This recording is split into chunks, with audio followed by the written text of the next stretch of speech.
Okay, so one of the things that's really wonderful about these free images sites is that you can just download them and they're really high resolution.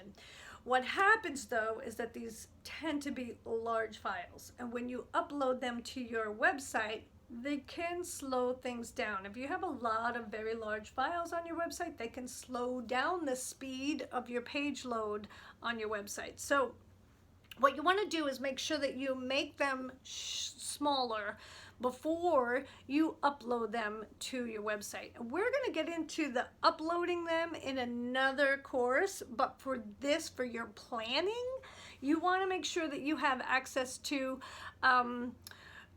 whatever it is that you're going to do for sizing. So there's sites like tinyjpeg.com, for example. You upload your image to tinyjpeg.com, it smushes it, and then you can download it to your hard drive. There's another one, Smush, WP Smush, I think it's called. I'll put the resource in there. My words, I can't remember the exact name. WP Smush.